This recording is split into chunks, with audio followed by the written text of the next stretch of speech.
Semua berawal dari malam itu. Malam yang seharusnya kuhabiskan sendirian, menjauh dari semua suara keras dan dinginnya tatapan yang belakangan ini sering kudapat dari lelaki yang kusebut suami.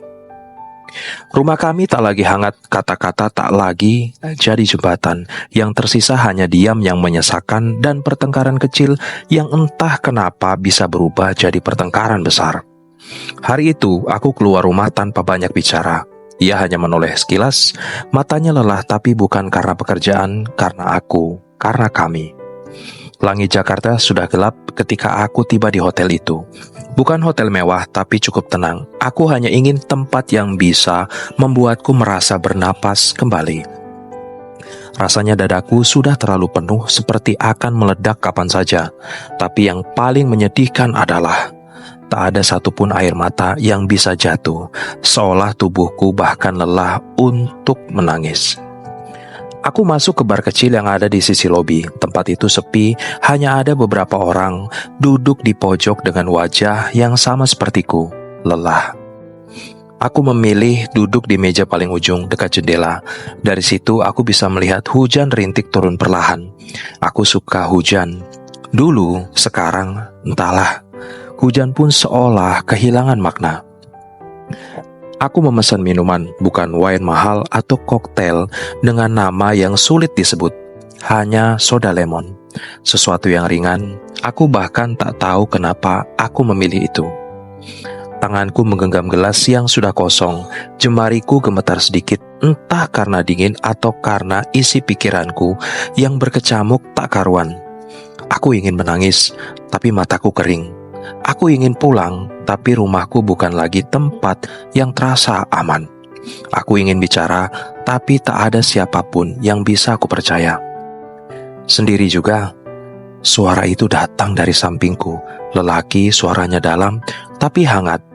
Aku menoleh sedikit, seorang pria duduk di kursi sebelahku. Bajunya rapi, kemeja putih dengan jas abu-abu yang sudah ia lepas dan letakkan di pangkuan. Ia tampak seperti orang kantoran atau mungkin pembisnis. Tapi bukan itu yang menarik perhatianku. Matanya, tatapannya tenang dan kosong di saat yang sama. Aku tahu tatapan itu. Aku sering melihat di cermin. Aku hanya mengangguk pelan.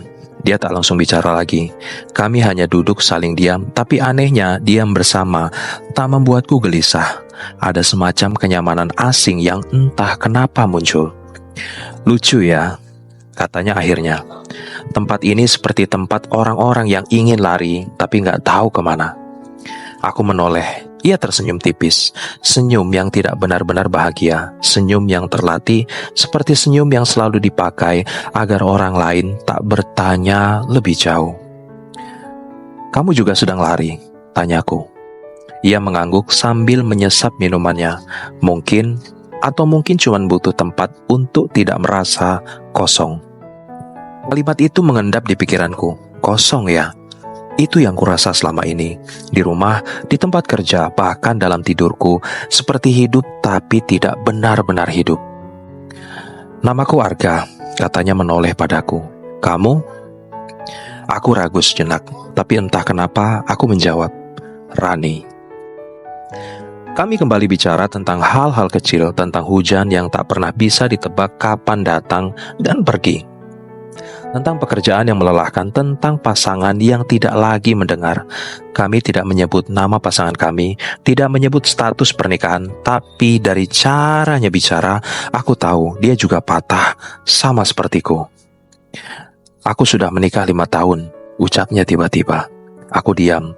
Tanganku berhenti mengusap permukaan gelas. Dan sekarang rasanya seperti tinggal serumah dengan orang asing. Lanjutnya, kami bahkan jarang bicara. Kalau bicara isinya cuma tuduhan atau keluhan. Aku capek. Aku menggigit bibirku. Aku juga menikah, bisikku. Nyaris tak terdengar. Dan setiap hari rasanya seperti menjalani hukuman yang tak ada ujungnya. Aku tidak tahu kenapa aku bisa bilang itu pada orang asing, tapi justru karena dia asing, aku bisa jujur. Kami bicara dan bicara sampai waktu terasa berhenti. Tak ada sentuhan, tak ada niat awal untuk mendekat, tapi dalam tiap kata kami berbagi luka. Luka yang tak pernah benar-benar kami ungkap pada siapapun. Luka yang terlalu dalam untuk disembunyikan lagi malam itu. Aku harus naik, kataku akhirnya, memandang jam dinding sudah lewat tengah malam. Arga menatapku sejenak. Kamu sendiri? Aku mengangguk. Ia tak berkata apa-apa, hanya berdiri bersamaan denganku. Kami berjalan menuju lift, diam, tapi dalam diam itu banyak yang terjadi, banyak yang tumbuh. Di depan pintu kamarku, aku berhenti. Kartu akses sudah ada di tangan. Terima kasih sudah jadi teman bicara malam ini, kataku pelan. Ia menatapku lama dan aku merasa sesak dalam dada. Bukan karena takut, tapi karena aku tahu jika aku memintanya pergi, dia akan pergi. Tapi jika aku diam, dia akan tinggal. Aku membuka pintu melangkah masuk dan aku tidak menutupnya. Dia mengerti. Langkahnya masuk ke dalam, pelan, tak ada kata-kata, tak ada janji, tak ada permintaan, hanya keheningan yang bicara dan rasa asing yang hangat di tengah luka yang belum sembuh. Kami duduk di sisi ranjang. Aku tidak bicara, dia juga tidak.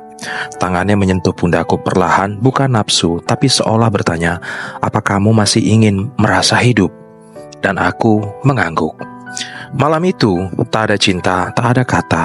Aku sayang kamu, hanya kesepian yang saling bertemu, tapi dalam kesepian itu kami saling memeluk luka satu sama lain. Setelah dia tertidur, aku terjaga memandang langit-langit kamar yang asing namun terasa lebih damai daripada kamarku sendiri. Aku tahu ini salah, tapi anehnya, untuk pertama kali dalam waktu yang lama, aku merasa tenang. Aku berjalan ke jendela. Hujan masih turun, rintik-rintiknya jatuh membasahi kaca. Aku menyentuh kaca itu, dingin, tapi tidak sedingin hati yang selama ini kupendam. Aku tak tahu apa yang akan terjadi besok. Aku tak tahu siapa Arga sebenarnya, dan aku tak tahu kenapa aku bisa begitu lemah. Tapi satu hal yang ku tahu pasti, sejak malam itu, hidupku tak pernah sama lagi. Aku pulang ke rumah esok paginya sebelum fajar. Jalanan masih sepi, langit masih gelap, dan udara dingin subuh seolah menamparku berkali-kali, menyadarkanku akan kesalahan yang baru saja kuperbuat. Tapi entah kenapa, bukan rasa bersalah yang menguasai hatiku pagi itu. Justru keheningan itu yang membuat berpikir banyak tentang hal yang tadi malam. Aku membuka pintu rumah perlahan. Lampu ruang tamu masih menyala, menyinari sosok tubuh yang terbaring di sofa, suamiku. Dia tertidur masih mengenakan kemeja kerjanya yang kusut, mulutnya terbuka sedikit, nafasnya berat, dan botol bir kosong tergeletak di meja. Aroma alkohol menyambutku seperti tamparan keras, tapi aku sudah terbiasa. Langkahku pelan menuju kamar. Aku melepas sepatu dengan perlahan, meletakkan tas tanpa suara, lalu berdiri di depan cermin. Rambutku acak-acakan, mataku sembab, tapi ada sesuatu yang aneh di sana, di wajahku. Aku tampak tenang, lebih tenang dari biasanya. Kami sudah jarang tidur sekamar, sudah lebih dari setahun. Aku memilih tidur di kamar tamu. Alasannya sederhana, kami tak cocok selimut. Tapi sebetulnya kami tak cocok bicara, tak cocok dalam banyak hal. Satu-satunya yang kami bagi hanyalah status. Aku mandi air dingin, berusaha membasuh semuanya yang jejak tadi malam.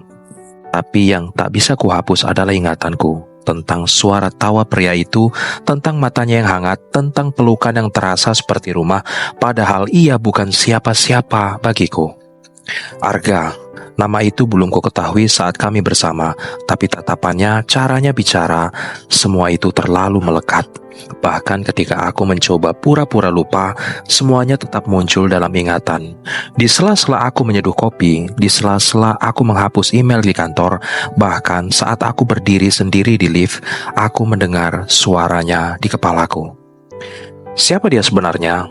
Kenapa satu malam bersamanya terasa lebih hangat daripada bertahun-tahun pernikahanku? Kenapa sentuhannya yang begitu singkat bisa menembus pertahanan yang selama ini kujaga mati-matian? Aku mencoba menjalani hari-hariku seperti biasa, bangun, masak, bekerja, pulang, mencuci, tidur, dan begitu terus. Tapi yang tak biasa adalah cara aku mulai sering termenung, memandang layar laptop lebih lama dari yang kubutuhkan, dan entah mengapa jantungku berdebar setiap kali ada notifikasi pesan masuk. Tapi Arga tidak pernah menghubungiku, tidak ada pesan, tidak ada telepon, seolah malam itu hanyalah mimpi yang ia pilih untuk lupakan. Dan entah kenapa, itu menyakitkan. Sampai 2 minggu kemudian, aku sadar bahwa hidup punya cara sendiri untuk mempermainkan orang-orang yang sedang mencoba kabur dari kenyataan. Pagi itu, suasana kantor agak berbeda. Semua orang tampak bersemangat menyambut seseorang. Katanya hari ini ada konsultan baru yang akan membantu tim strategi digital. Aku tidak terlalu peduli. Aku bahkan belum menyelesaikan setumpuk laporan dari minggu lalu. Sampai aku melihat seseorang masuk ke ruangan meeting bersama kepala divisi. Langkahnya santai, senyumnya sopan, dan matanya menyapu seluruh ruangan. Dan tatapan itu bertemu denganku. Dunia seperti berhenti sejenak. Itu dia, Arga. Aku langsung menunduk. Nafasku tercekat, telapak tanganku tiba-tiba dingin. Ini tidak mungkin. Tidak mungkin. Aku yakin Tuhan sedang bercanda. Perkenalkan, ini Mas Arga. Beliau akan kerja bareng kita sebagai konsultan selama 3 bulan ke depan, ucap kepala divisi kami dengan nada ramah. Aku mengangkat wajahku perlahan. Arga berdiri tak jauh dari tempat dudukku. Ia hanya menatapku sejenak, lalu tersenyum tipis. Senyum itu, senyum yang ku tahu, penuh makna. Aku memaksakan diriku untuk tenang. Tak ada yang tahu, tidak boleh ada yang tahu.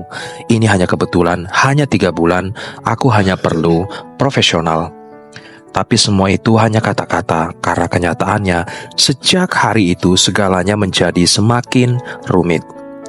Arga tidak pernah membahas malam itu. Dia bersikap seperti rekan kerja biasa, ramah, profesional, kadang bercanda sedikit saat kami sedang lembur bersama. Tapi tidak pernah melanggar batas, tidak pernah menyentuhku lagi. Dan justru karena itu, aku semakin gila. Aku jadi memperhatikan gerak-geriknya, cara dia menjelaskan strategi digital dengan percaya diri, cara dia menatap monitor dengan alis sedikit mengerut, bahkan cara dia mengetik. Semuanya menarik perhatianku tanpa bisa aku tahan. Lebih parahnya, dia tahu aku memperhatikannya, tapi dia tidak pernah membahas. Dia hanya sesekali tersenyum, dan itu sudah cukup membuatku sulit bernafas. Aku mulai mempertanyakan diriku sendiri, apakah aku sedang jatuh cinta, atau ini hanya pelarian dari kehampaan di rumahku? Apakah aku hanya merasa Arga begitu spesial karena suamiku sudah tak pernah memelukku seperti manusia? Tapi semakin aku berpikir, semakin aku tersiksa. Karena di satu sisi, aku ingin menjauh, tapi di sisi lain, aku justru menanti-nanti waktu di mana kami satu ruangan. Menanti rapat-rapat yang membuat kami duduk bersebelahan. Menanti saat-saat makan siang, berharap dia akan datang dan duduk di mejaku, walau itu jarang terjadi. Aku mulai kehilangan kendali atas perasaanku sendiri. Hingga suatu malam, kami terpaksa lembur berdua. Proyek besar mendadak diminta besok pagi. Semua orang sudah pulang, hanya aku dan Arga masih ada di ruang meeting. Waktu menunjukkan pukul 10 malam. Kami belum makan, dan aku mulai terasa lelah. Arga menutup laptopnya, lalu menoleh padaku. "Kamu belum makan kan?" tanyanya pelan. Aku menggeleng. "Yuk," katanya sambil berdiri. "Aku traktir." Aku ragu, tapi aku juga lapar, dan lebih dari itu, aku butuh alasan untuk tetap bersamanya. Kami pergi ke warung tenda tak jauh dari kantor, duduk berseberangan di meja kecil dengan lampu remang-remang. Hujan gerimis turun pelan. Malam itu, Arga membuka suara. Aku menoleh. "Maaf ya," lanjutnya, "aku gak bermaksud bikin kamu tambah kacau." Aku hanya menatapnya, mataku mulai panas. Justru malam itu yang bikin aku sadar aku masih hidup. Jawabku lirik. Arga menunduk. "Aku juga, tapi aku gak mau kamu tambah terluka. Aku tahu ini rumit." Aku tertawa miris. Rumit? Bahkan itu kata yang terlalu sederhana. Kami diam. Hanya suara hujan dan aroma mie goreng yang menenangkan perut, tapi tidak di hati. Aku gak pernah nyangka kamu kerja di sini, kataku akhirnya. Aku juga gak nyangka bakal ketemu kamu lagi, jawabnya. Kamu sempat nyari aku? Dia mengangguk pelan. Tapi aku pikir mungkin kita cuma ditakdirkan untuk saling singgah, bukan tinggal. Kalimat itu menghantamku keras, tapi aku tidak bisa menyalahkannya karena aku pun tak tahu apa yang kuharapkan darinya. Malam itu kami pulang masing-masing, tapi saat aku masuk kamar, aku tidak bisa berhenti memikirkan dia, matanya, suaranya, dan kenyataan bahwa aku bisa merasakan rindu, padahal kami baru bertemu 2 kali secara nyata. Besoknya, aku mulai menjaga jarak. Aku lebih fokus kerja, lebih jarang bicara dengannya. Aku tahu ini hanya akan menyakitkan jika dibiarkan terus. Tapi saat aku berusaha menjauh, dia justru datang. Bukan dengan kata-kata romantis, bukan dengan rayuan murahan, tapi dengan perhatian kecil yang menyelinap diam-diam. Kamu kelihatan lelah hari ini, katanya saat kami berpapasan di pantry. Jaga kesehatan ya. Dan aku hanya bisa mengangguk karena kalau aku bicara, aku pasti akan menangis. Rahasia itu mulai menghantui. Aku takut orang lain tahu. Tapi lebih dari itu, aku takut hatiku tak bisa berhenti berharap bahwa mungkin suatu saat nanti aku bisa bersamanya tanpa kebohongan, tanpa rasa bersalah. Tapi itu mimpi dan aku sudah terlalu sering kecewa pada kenyataan. Sementara itu di rumah, suamiku semakin dingin. Kami semakin seperti 2 orang asing. Kadang aku ingin menceritakan segalanya padanya, berharap dia marah agar aku punya alasan pergi. Tapi aku tahu, bukan begitu caranya. Aku berdiri di depan cermin lagi malam itu, menatap mataku sendiri. Dan aku bertanya, berapa lama lagi aku bisa menyembunyikan ini semua? Arga bersikap seolah malam itu tak pernah terjadi, tapi matanya tak bisa bohong. Setiap kali berpapasan di lorong kantor, saat mata kami bertemu tanpa sengaja, ada sesuatu yang terasa menggantung di udara. Seperti benang tipis yang menghubungkan kami, terlalu rapuh untuk digenggam, tapi terlalu kuat untuk diabaikan. Tatapannya bukan tatapan asing, bukan juga tatapan sekedar kolega kerja. Ada yang lebih dalam di sana, seolah ia sedang menahan sesuatu yang ingin sekali ia ungkapkan, tapi tak punya tempat untuk melakukannya, sama sepertiku. Awalnya kami kembali menjaga jarak seperti 2 orang dewasa yang berpura-pura tidak pernah berbagi keintiman. Kami bicara hanya jika perlu, hanya soal kerja, dan setiap kali kami selesai bicara, aku selalu merasa dadaku sesak, karena ada yang ingin aku katakan, tapi tak bisa. Ada yang ingin aku dengar darinya, tapi tak pernah keluar. Sementara itu, rumah tanggaku semakin dingin. Suamiku makin jarang pulang. Kadang 2 hari tak ada kabar, lalu tiba-tiba muncul dengan wajah lelah dan aroma tubuh yang tak lagi asing bagiku. Aroma perempuan lain. Aku tahu, tapi aku diam. Bukan karena aku tak peduli, tapi karena mungkin aku juga tak lebih baik darinya sekarang. Di rumah, kami seperti 2 patung yang tinggal di museum yang tak pernah dikunjungi. Hanya kami berjalan melewati satu sama lain, tidak saling menyapa, tidak saling bertanya, hanya sekadar hidup berdampingan tanpa hidup bersama. Lalu seperti angin yang datang perlahan, aku dan Arga mulai bicara lagi. Awalnya benar-benar soal pekerjaan, tentang target tim, tentang ide kampanye atau strategi digital yang harus dievaluasi ulang. Tapi kemudian percakapan itu berkembang ke hal-hal kecil. Menurutmu, kenapa orang bisa bertahan dalam hubungan yang menyakitkan? Tanyanya suatu siang saat kami makan siang di kantin lantai bawah. Aku menatap makananku mencoba mencari jawaban. Mungkin karena takut sendiri, jawabku pelan. Atau karena kita terbiasa menunggu perubahan yang sebenarnya tidak pernah datang. Arga mengangguk pelan. Ia tidak berkata apa-apa, tapi dari caranya menatapku, aku tahu dia mengerti. Kami mulai sering bertukar cerita tentang masa kecil, tentang mimpi yang pernah kami punya, tentang tempat-tempat yang ingin kami kunjungi tapi tak pernah sempat. Aku tahu warna favoritnya, ia tahu makanan yang kubenci, aku tahu ia suka hujan, ia tahu aku suka bau tanah basah setelah hujan reda. Dan dari percakapan-percakapan sederhana itu, aku menyadari satu hal yang menyesakan. Aku sedang jatuh cinta. Bukan pada suamiku, tapi pada pria yang tidak seharusnya aku cintai. Rasa itu datang perlahan seperti api kecil yang terus diberi kayu hingga tanpa sadar membesar. Aku tahu ini salah, aku tahu ini tidak boleh, tapi aku tidak bisa menahannya. Setiap kali aku melihat Arga tertawa, hatiku ikut ringan. Setiap kali aku melihatnya lelah, aku ingin membuatnya merasa lebih baik. Dan setiap kali ia menatapku lama tanpa kata, jantungku berdetak seperti sedang melakukan dosa besar. Hingga malam itu tiba, kami harus lembur berdua. Proyek baru yang tiba-tiba masuk membuat kami harus menyusun ulang strategi dalam waktu 2 hari. Tim lain sudah pulang, hanya kami berdua yang tersisa di ruangan. Suasana kantor sunyi, lampu-lampu mati sebagian, hanya laptop meja dan cahaya dari laptop yang menerangi kami. Arga duduk di seberang meja, wajahnya serius menatap layar, tapi jemarinya hanya mengetik pelan. Aku tahu dia tidak sedang fokus.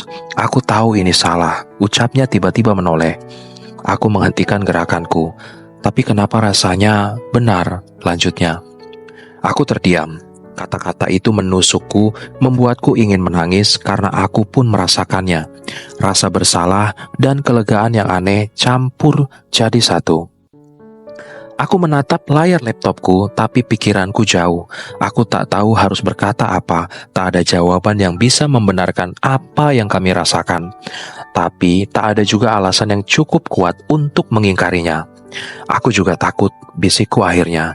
Takut semuanya jadi hancur. Kadang aku mikir kalau aja kita ketemu lebih dulu, katanya pelan. Mungkin semua ini gak akan serumit ini. Aku menunduk, menahan air mata yang sudah menggenang di pelupuk. Tapi kita gak ketemu lebih dulu, jawabku lirih. Dan kita gak hidup dalam cerita yang ideal. Kami kembali diam, hanya suara laptop yang sesekali berdengung dan jantungku yang berdetak terlalu keras hingga kurasa Arga bisa mendengarnya. Aku ingin memeluknya, tapi aku tahu aku tak boleh. Aku ingin bilang bahwa aku mencintainya, tapi aku tak berhak. Yang bisa kulakukan hanyalah menatapnya diam-diam dan berharap semesta cukup baik untuk memberiku kesempatan suatu hari nanti. Sepulang lembur malam itu, aku tak langsung pulang. Aku berjalan kaki menyusuri trotoar yang basah karena hujan sore tadi. Aku menangis, tak peduli orang-orang menatap, karena aku tahu aku sedang terjebak di antara dua dunia yang tak bisa kusatukan. Satu sisi, aku masih teringat pada pernikahan yang tak lagi punya rasa. Tapi sisi lain, aku mulai menggantungkan hatiku pada seseorang yang tak seharusnya. Aku tahu cepat atau lambat semuanya akan meledak. Rahasia tak bisa disembunyikan selamanya, tapi aku belum siap. Beberapa hari setelahnya aku mencoba menjauh lagi. Aku tak lagi membalas chat dari Arga soal hal-hal pribadi. Aku memilih sibuk dengan pekerjaan. Aku menjaga sikap di kantor, tapi hatiku tetap liar.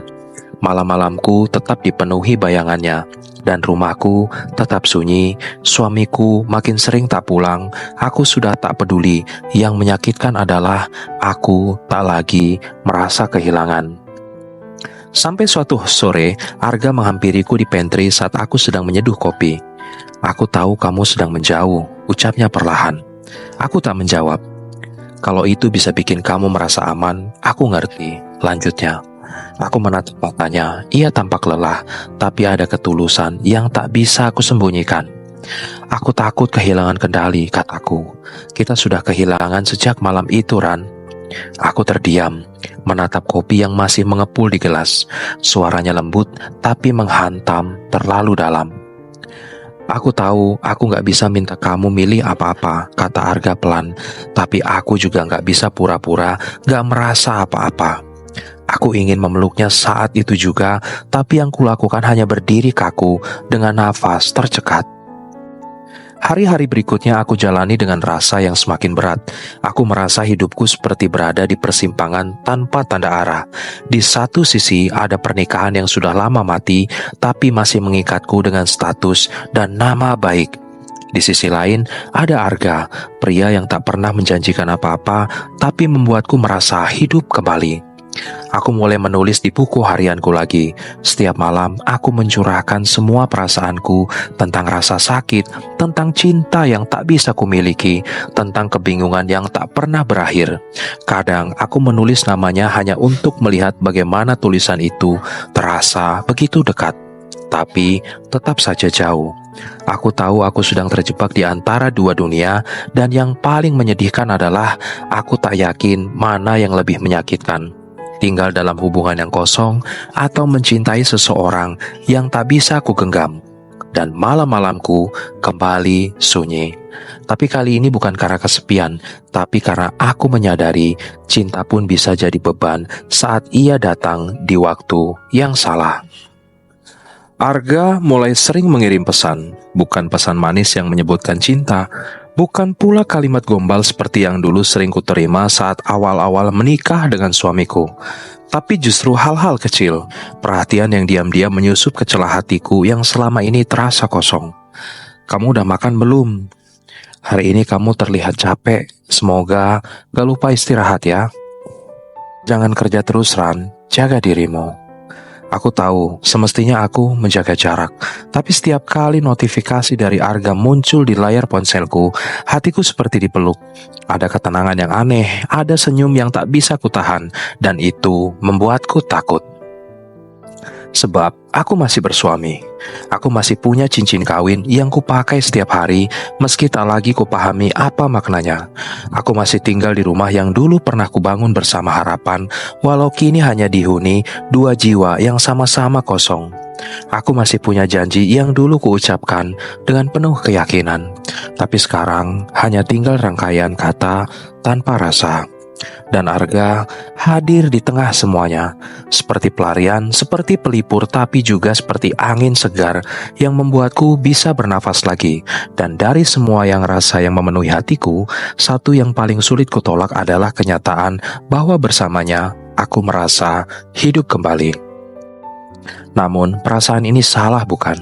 Aku selalu menenangkan diri dengan logika bahwa ini hanya fase, bahwa aku hanya butuh teman, bahwa aku lelah dan sedang mencari pijakan di tengah badai rumah tanggaku. Tapi sekuat apapun aku menyangkal, aku tahu aku telah jatuh pelan-pelan tapi pasti. Sampai akhirnya malam itu datang, malam yang mengubah semua keraguanku menjadi kepastian. Aku baru pulang dari kantor. Hari itu cukup melelahkan dan aku memutuskan membeli makan malam karena tahu di rumah tak akan ada siapa-siapa.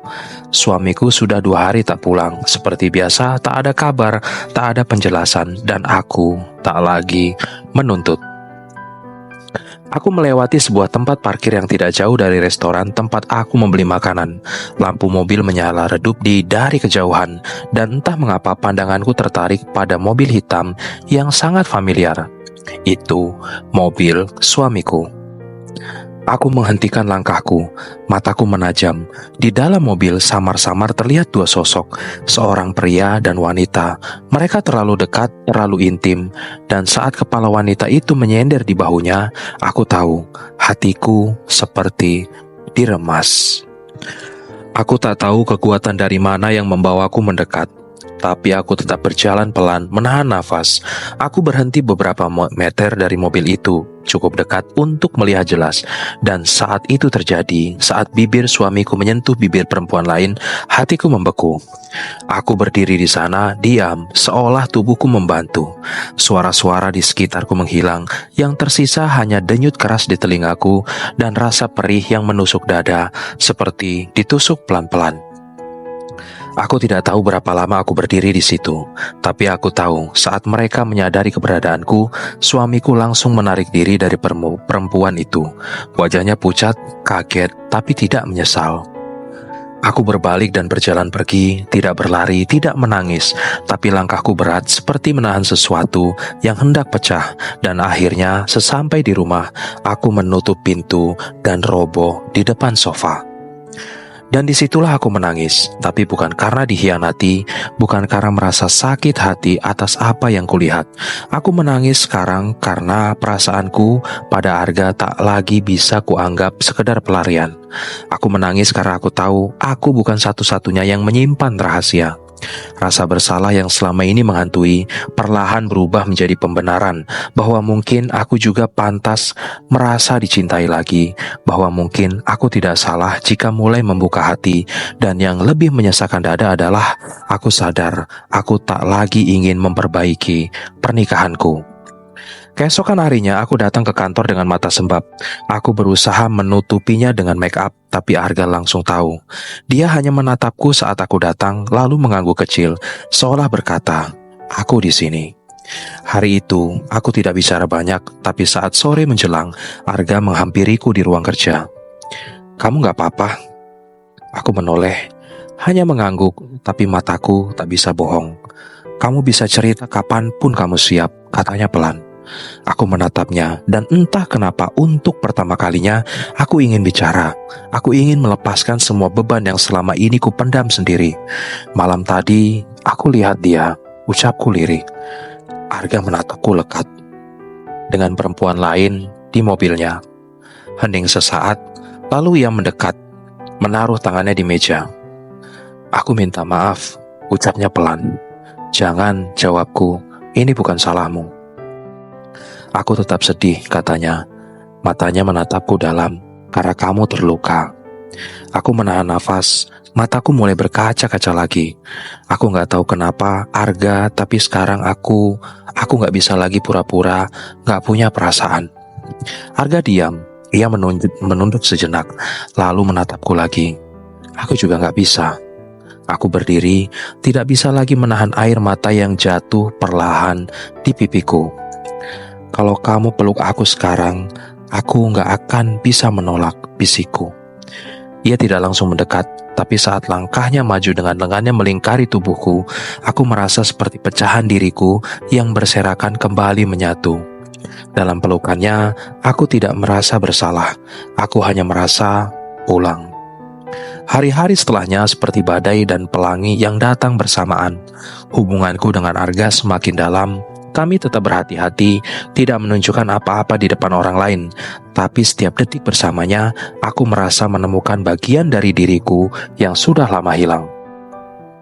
Ia mulai menjemputku diam-diam sepulang kantor. Kami makan malam di tempat tersembunyi, tertawa bersama, bicara hingga larut malam di dalam mobil, dan kadang aku hanya duduk berdua tanpa kata. Tapi dalam diam itu, kami saling berbagi luka dan harapan. Di rumah, suamiku mulai curiga, tapi dia tak pernah bertanya. Mungkin karena ia tahu, ia pun tak layak bertanya. Kami hidup seperti dua orang yang menunggu sesuatu, entah hancur total atau selesai dengan sendirinya. Suatu malam, Arga menatapku lama. Kami duduk di dalam mobilnya setelah makan malam. "Kalau suatu hari kamu bisa memilih, kamu pilih aku?" Aku terdiam. "Jujur," katanya lembut. "Aku gak butuh janji, aku cuma ingin tahu apakah aku cukup berarti buat kamu sampai sejauh ini." Aku menggenggam tangannya. "Kamu bukan pelarian," ucapku pelan. "Kamu tempatku kembali bernafas." Dan disitulah cinta terlarang itu menjadi nyata. Bukan lagi rasa yang kutolak, bukan lagi bayangan yang kutakuti, tapi perasaan yang kuterima dengan segala resikonya, dengan segala luka yang mungkin menunggu di ujung jalan. Karena untuk pertama kalinya, aku tahu seperti apa rasanya dicintai dan mencintai. Aku tidak tahu kenapa aku memilih taman itu. Mungkin karena aku merindukan momen tenang, atau mungkin karena aku ingin percaya bahwa cinta bisa tumbuh di tempat yang sederhana. Di bangku kayu tua yang dulu menjadi saksi obrolan pertama kali kami, aku duduk menunggu. Tanganku dingin, hatiku berdebar tak karuan. Langit sore mulai berubah jingga dan angin pelan-pelan meniup anak-anak daun yang gugur. Arga datang 15 menit kemudian. Ia membawa 2 gelas kopi hangat yang dibungkus kertas. Saat itu ia duduk di sampingku, tak ada kata-kata, hanya tatapan mata, dan dalam hening itu aku merasakan damai yang sulit kugambarkan. "Aku bisa membuatmu bahagia kalau kamu izinkan," katanya akhirnya. Suaranya pelan tapi terdengar jelas di telingaku, seolah dunia lain diam sejenak hanya untuk memberi ruang pada kalimat itu. Aku menoleh perlahan, menatap matanya. Di sana tak ada keraguan, tapi justru itu yang membuatku gemetar. Aku takut, bisikku. Takut kehilangan semuanya. Arga mengangguk, ia menatap ke depan ke arah taman yang mulai legang. Kadang, kehilangan itu justru awal dari menemukan diri sendiri. Aku terdiam, kata-katanya seperti menggema di dalam dada. Aku tahu ia tak bicara sekedar menghibur. Ia sungguh-sungguh, ia benar-benar ingin aku bebas, bukan hanya dari pernikahan yang telah lama mati, tapi dari beban yang kupanggul sendiri selama bertahun-tahun. Malam itu aku pulang dengan kepala penuh kebimbangan. Aku menatap langit-langit kamar saat berbaring, tapi pikiranku tak berhenti berputar. Aku memikirkan apa yang akan terjadi jika aku memilih Arga, apa yang akan dikatakan keluargaku, apa yang akan dikatakan orang-orang, apa yang akan terjadi pada hidupku yang selama ini sudah aku bentuk dengan susah payah. Tapi aku sadar, aku tidak bisa terus seperti ini, hidup dalam dua dunia yang saling tarik-menarik, menjadi istri dari seorang pria yang bahkan tak bisa menatap mataku lagi, dan sekaligus mencintai seorang pria yang membuatku merasa berharga, tapi aku tak punya hak penuh atasnya. Aku menangis malam itu bukan karena sedih, tapi karena rasa takut. Takut mengambil langkah yang tak bisa ditarik kembali. Tapi jauh di dalam hati, aku tahu aku harus membuat pilihan. Namun takdir tak selalu tahu caranya mempercepat keputusan manusia. Pagi itu aku terlambat bangun. Aku masuk kerja dengan terburu-buru, dan sepanjang hari rasanya seperti mimpi. Arga tidak banyak bicara, mungkin karena tahu aku sedang mencoba menenangkan diri. Tapi di matanya, aku tahu ia menunggu. Menunggu apakah aku akan memilihnya atau tetap bertahan di tempat yang sama. Tempat yang bahkan tidak lagi memberiku arti. Sepulang kerja, aku berjalan pelan menuju rumah. Aku berhenti beberapa kali menatap jalan yang sudah kuhafal setiap lekuknya. Tapi malam itu terasa asing, mungkin karena aku mulai kehilangan rasa memiliki terhadap tempat yang disebut rumah itu. Saat aku masuk ke dalam, rumah gelap, tak ada suara TV, tak ada bau makanan. Aku menyalakan lampu ruang tamu dan meletakkan tas di sofa. Tapi sebelum aku sempat melepas sepatu, aku melihat suamiku berdiri di ambang pintu kamar. Akhirnya pulang juga, katanya datar. Nada suaranya langsung membuatku siaga. Ada sesuatu yang berbeda malam ini. Matanya merah, rahangnya kaku, dan langkahnya pelan tapi berat saat ia mendekatiku. Aku diam, menunggu. Siapa dia? Aku mengerutkan kening. Siapa? Jangan pura-pura bego, ia membentak. Tubuhku kaku. Untuk pertama kalinya aku merasa takut berada di rumahku sendiri. Beberapa lama kamu main di belakang aku, ha? Aku gak ngerti kamu ngomong apa, jawabku pelan, mencoba menjaga ketenangan. Ia mendekat dan tanpa peringatan, tangan kanannya terangkat. Suara tamparan itu bergema di telinga. Kepalaku menoleh, pipiku panas, dan untuk sesaat dunia seolah berhenti. Aku memegang pipiku, mataku perlahan menatapnya. Kaget, tapi bukan karena tamparannya, tapi karena aku tak merasa sakit. Mungkin karena batinku sudah terlalu sering ditampar lebih keras dari ini. Jadi ini cara kamu balas dendam ya? Karena kamu tahu aku punya perempuan lain. Aku menahan nafas. Jadi kamu pikir kamu bisa bebas seenaknya? Aku menatapnya dalam-dalam. Untuk pertama kalinya, aku merasa tidak takut. Bukan aku yang mulai duluan, kataku dengan suara yang nyaris tenang. Kamu yang berhenti duluan. Dia terdiam, lalu tertawa kecil, tertawa ketir. Kamu pikir kamu bisa ninggalin aku begitu saja? Aku gak ninggalin kamu, jawabku. Kamu yang ninggalin semuanya lebih dulu. Kita udah gak ada apa-apa lagi dari dulu. Dia berjalan mondar-mandir seperti orang kehilangan kendali. Tapi aku tidak ingin lagi berdebat. Aku tak ingin menjelaskan apapun, karena aku tahu orang yang tak mau mendengar tak akan pernah mengerti meski dijelaskan 1000 kali. Aku masuk ke kamar, mengeluarkan koper kecil dari lemariku. Aku tak membawa banyak, hanya pakaian secukupnya, beberapa dokumen penting, dan barang-barang pribadi yang selama ini kusembunyikan di bawah laci. Ketika aku keluar dari kamar dengan koper di tangan, ia menatapku dari sofa. Kamu mau kemana? Aku diam sejenak, menatapnya, lalu menjawab, ke tempat yang membuatku merasa seperti manusia. Dan aku melangkah keluar. Malam itu, Dengan satu koper dan hati yang masih gemetar, aku meninggalkan rumah yang dulu kusebut sebagai masa depan. Langkahku pelan tapi mantap. Air mata tak lagi jatuh. Aku sudah terlalu lama menangis dalam diam, dan malam itu aku memilih untuk hidup meski harus kehilangan banyak hal. Aku menginap di sebuah penginapan kecil tak jauh dari kantor. Aku tak langsung menghubungi Arga malam itu.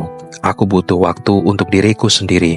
Aku butuh waktu untuk benar-benar yakin bahwa kepergianku bukan karena Arga, tapi karena aku ingin bebas dari luka yang sudah terlalu lama kusimpan. Tapi esok paginya saat aku membuka ponsel dan membaca pesan dari Arga yang hanya bertuliskan, "Kamu gak apa-apa." Aku tak bisa menahan senyum. Aku menjawab, "Aku pergi." Dan untuk pertama kalinya, aku gak menyesal. Sudah setahun sejak malam itu di hotel, rasanya seperti bagian dari kehidupan yang sudah sangat jauh, seperti babak lama dalam novel yang kini sudah kututup perlahan. Bukan untuk dilupakan, tapi untuk dipahami. Bukan untuk dihapus, tapi untuk disyukuri. Setelah aku pergi malam itu, hidupku tidak langsung membaik, justru aku sempat merasa tersesat. Hari-hari awal adalah hari-hari penuh diam. Di penginapan kecil tempat aku tinggal sementara, aku hanya duduk memandang langit-langit dan bertanya dalam hati, apa aku sudah benar-benar bebas? Dan jawaban itu tidak datang dengan cepat, butuh waktu, butuh luka baru untuk menyembuhkan luka lama. Tapi untuk pertama kalinya dalam hidupku, aku merasa tenang meski belum sepenuhnya bahagia. Aku tidak langsung bersama Arga. Kami berbicara, tentu, tapi kami tidak terburu-buru. Ia tidak pernah memaksaku untuk datang ke pelukannya. Ia hanya ada dengan kesabaran yang tak pernah kualami sebelumnya.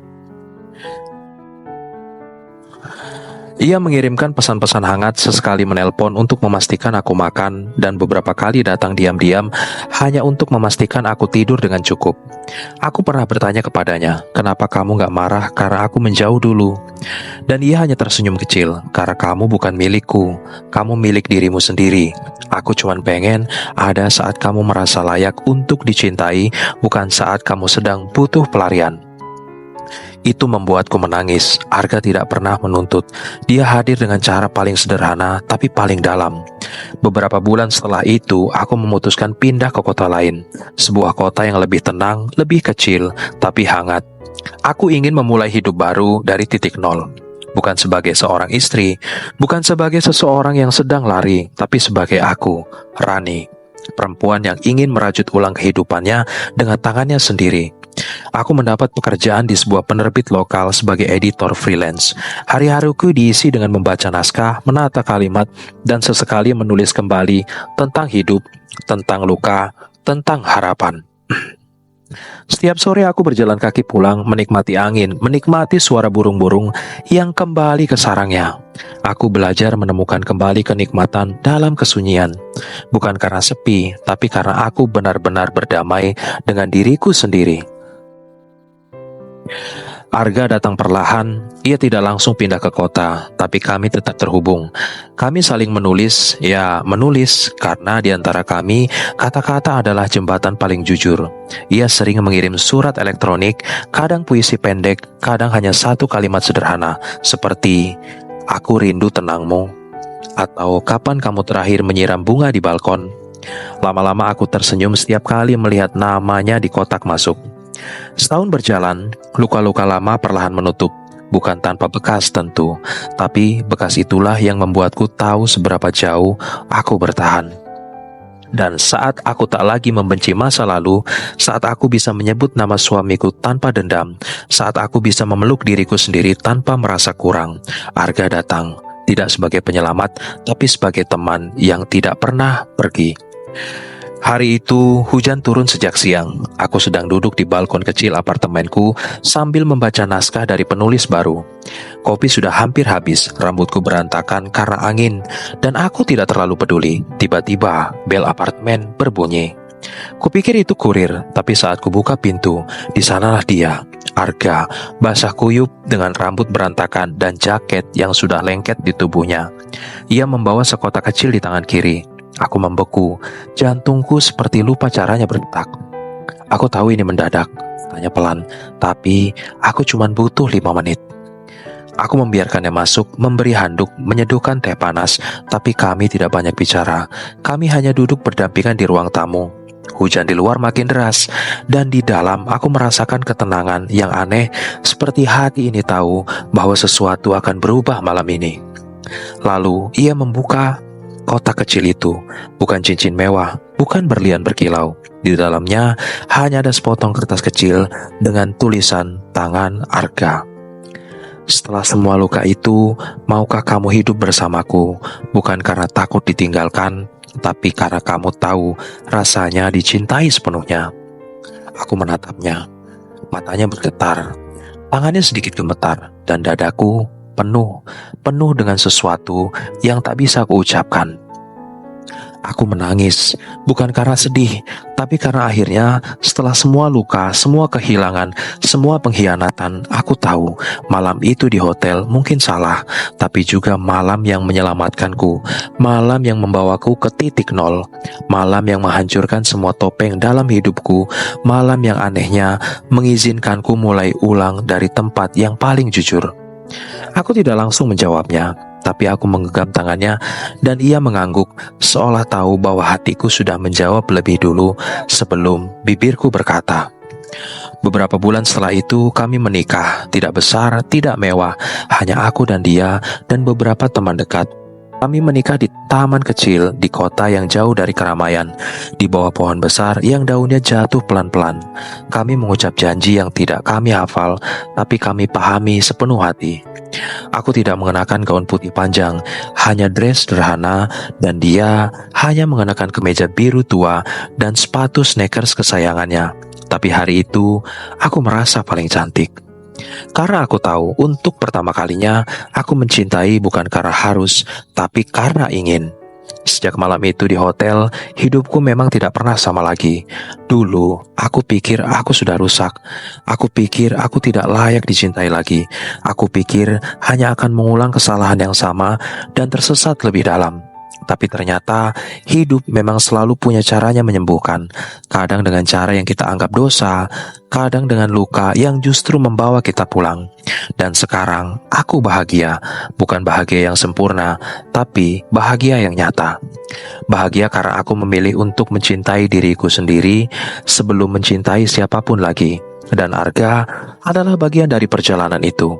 Kami bukan pasangan paling romantis, kami masih bertengkar kadang-kadang. Kami masih tidak sepaham dalam banyak hal, tapi setiap malam saat aku menoleh dan melihat wajahnya tertidur di sampingku, aku tahu aku tidak salah lagi. Karena hidup, meski tak pernah bisa diulang, selalu bisa dimulai ulang. Dan aku bersyukur aku berani mengambil langkah pertama itu.